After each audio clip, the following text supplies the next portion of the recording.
जय श्री गणेश। नमस्कार, मैं आचार्य संजय द्विवेदी। मेरे समस्त प्रबुद्ध दर्शकों का मेरे चैनल पर हार्दिक स्वागत है। प्रिय दर्शकों, आज मैं सूर्यदेव के राशि परिवर्तन प्रभाव को लेकर आपके सम्मुख उपस्थित हूं। नवग्रहों में राजा सूर्यदेव 13 फरवरी को अपनी राशि का परिवर्तन कर रहे हैं तथा कुंभ राशि में प्रवेश कर रहे हैं। कुंभ राशि शनिदेव की राशि है और शनि के साथ सूर्य का मित्रवत भाव नहीं है। मतभेद होते हैं, परंतु पिता पुत्र का भाव है और जब भी कुंभ राशि में सूर्य का प्रवेश होता है कुछ विशिष्ट परिणाम प्राप्त होते हैं। प्रिय दर्शकों, इस गोचर से कुछ विशेष परिणामों की प्राप्ति अवश्य होगी, क्योंकि सूर्य जब कुंभ राशि में पहुंचेंगे वहां पर बुध भी होंगे, शुक्र भी होंगे, राहु भी होंगे। चतुर्ग्रही संयोजन बनेगा। बुध के साथ बुधादित्य योग बनेगा, शुक्र के साथ रवि शुक्र योग बनेगा, राहु के साथ सूर्य ग्रहण में चले जाएं। 13 फरवरी से आरंभ होकर यह गोचर काल 14 मार्च तक चलने वाला है। इस बीच में मंगल के साथ भी इनका युति प्रभाव होगा, जिसके कारण पंचग्रही योग भी बनेगा, जिसका कुछ विशिष्ट परिणाम भी प्राप्त होगा। परंतु जैसा कि राहु का नैसर्गिक प्रभाव पॉइजनस है, विषाक्त है, तो समस्त ग्रह को ये दूषित भी कर देंगे, तो कुछ समस्या या अवरोध भी अवश्य उत्पन्न होगा। परंतु सूर्य राजा है, राजा के समान इनका कर्तव्य है, उत्तरदायित्व है, क्षमता है, प्रभाव है, तो लंबे समय तक इन पर ग्रहण का प्रभाव नहीं होता है। जब राहु के साथ अति निकट होंगे तो ही राहु का दूषित प्रभाव प्राप्त होगा और सूर्य का कार्यकत्व तथा सूर्य का जो भाव है वो निर्बल होगा। प्रिय दर्शकों, आज मैं मकर राशि के लिए सूर्यदेव के इस राशि परिवर्तन से बनने वाले योग का, मिलने वाले लाभ का, अथवा कहीं पर कोई समस्या या अवरोध है तो उसका क्या निराकरण है, संपूर्ण विश्लेषण मैं पूर्ण तर्क के साथ करने जा रहा हूं। प्रिय दर्शकों, इस राशिफल को आप अपने लग्न तथा राशि दोनों के अनुसार देख सकते हैं।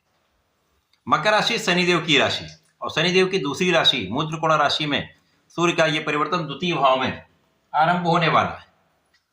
अब द्वितीय भाव जो धन का भाव है, वाणी का भाव है, पारिवारिक संपत्ति का भाव है, परिवार का भाव है, यहां पर सूर्य का जाना जो आपके अष्टम के स्वामी हैं, अष्टमेश का द्वितीय भाव में पहुंचना बहुत अच्छा परिणाम तो नहीं देता है, परंतु यहां पर कुछ आकस्मिक लाभ आपको अवश्य कराने वाला है।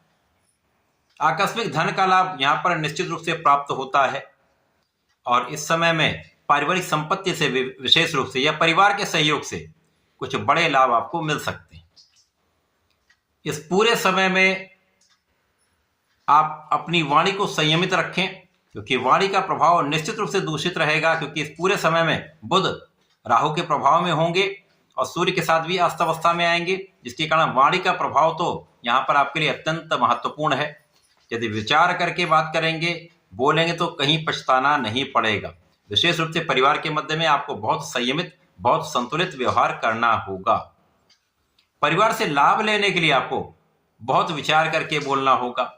व्यवहार आपका संयमित होना चाहिए, तो कहीं बड़ी समस्या नहीं आएगी। इस समय में कुछ मौसम के रोग हो सकते हैं, आंखों से संबंधित कुछ समस्या हो सकती है, कुछ एलर्जी या ईएनटी से संबंधित कुछ छोटी मोटी समस्याएं हो सकती हैं, ध्यान देने की आवश्यकता हो। इस समय में यदि हम अवलोकन करें तो वे जातक जो नौकरी के लिए प्रयास कर रहे हैं उनका प्रयास अब सफल होने वाला है। सूर्य के पहुंचते ही प्रारंभिक 10-12 दिन तक अच्छे प्रभाव प्राप्त होंगे, उसके बाद ये पूर्ण रूप से ग्रहण में होंगे तो निर्बलता आएगी। तो जो सूर्य का कार्यकत्व है, कॉन्फिडेंस का, आत्मबल का, पिता का, शासन प्रशासन का, प्रशासनिक सेवाओं का, राजनीति का, ये भाव कहीं ना कहीं निर्बल होता है और आपके अनुशासन में भी इसका प्रभाव पड़ता है। आप अपने मार्ग से कहीं ना कहीं कुछ विचलित हो जाते हैं और जब कॉन्फिडेंस कुछ निर्बल होता है तो सही डिसीजन नहीं हो पाता। तो यहाँ पर आपको बहुत ध्यान देना है, धैर्य रखना है, क्योंकि धैर्य देने वाले, ज्ञान देने वाले गुरुदेव बृहस्पति की दृष्टि का प्रभाव इस भाव पर होगा, जो निश्चित रूप से सूर्य को भी बल देंगे और इस भाव को भी प्रभावित करेंगे, बलवान करेंगे। तो वे जातक जो नौकरी के लिए प्रयास कर रहे हैं उनका ये प्रयास सफल होकर एक अच्छा अवसर मिल सकता है। या आप ऋण लेना चाह रहे, व्यापार बढ़ाना चाह रहे, तो आपका काम बन सकता है। यद्यपि इस समय में कुछ अवरोध आएंगे, कुछ समस्याएं अवश्य आएंगी, परंतु उनका निराकरण भी होगा और आप अपने लक्ष्य की प्राप्ति अवश्य करेंगे। इस समय में पेट से संबंधित कुछ विकार हो सकते हैं, तो भोजन की नियमितता बनाए रखें, व्यायाम प्राणायाम करें, हेल्दी लाइफस्टाइल और भोजन शैली बहुत नियंत्रित होनी चाहिए। परंतु इस समय में आपका पराक्रम बढ़ने वाला है। यदि आप आलस्य का त्याग कर देंगे, सही समय प्रयत्न करेंगे, तो आप बड़ी से बड़ी सफलता भी यहाँ पर प्राप्त कर सकते हैं, क्योंकि यहाँ पर सूर्य का विशेष बल बुद्धि के साथ मिश्रित तो हो रहा है और उस पर राहु का प्रभाव इस प्रभाव को कई गुना बढ़ा रहा है। तो आप अपनी क्षमता का संपूर्ण उपयोग करके अपने क्षेत्र में आगे बढ़ सकते हैं, सफलता की प्राप्ति कर सकते हैं।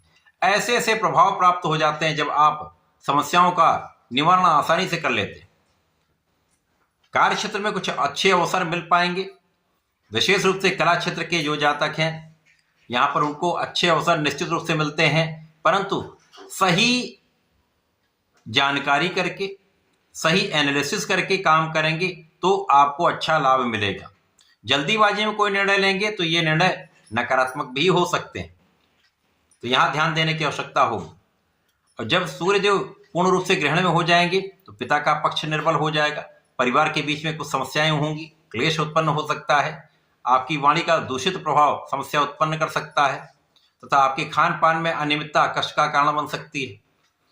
इसी प्रकार से इस समय में नौकरी में निष्ठा के साथ आपको काम करना चाहिए, क्योंकि जरा सी भी लापरवाही यहाँ पर समस्या उत्पन्न कर सकती है। यद्यपि यहाँ पर शनिदेव का प्रभाव आपके तृतीय भाव में है, शनि की राशि है, इस समय में जो राशि के स्वामी की स्थिति अच्छी है, जिसके कारण इस समय में भाग्य का साथ मिलता जाएगा। जब भाग्य का साथ मिलता जाता है तो कहीं ना कहीं अवरोध कम हो जाते हैं, समस्याएं आती हैं लेकिन उनका निराकरण भी हो जाता है।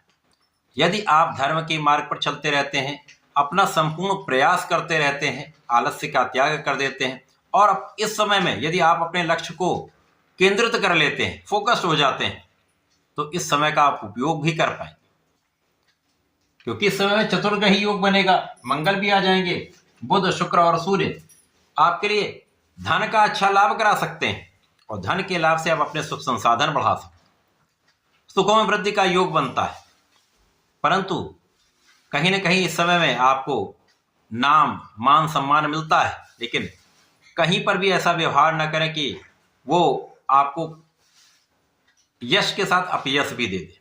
ध्यान रखने की आवश्यकता होगी, यहाँ पर डरने की आवश्यकता नहीं, समझने की आवश्यकता है। अतः इस समय में आपको गणपति महाराज की आराधना करनी चाहिए। गणपति श्रोतम का यदि पाठ करेंगे तो आपके संकट दूर हो जाएंगे, समस्याओं से आप बचेंगे तथा नित्य हनुमान चालीसा हनुमानाष्टक का पाठ करिए, समस्याओं से भी बचेंगे, मार्ग मिलते जाएंगे, आप आगे बढ़ते जाएंगे। तो ऐसा करके इसका उपयोग करें। धन्यवाद, नमस्कार।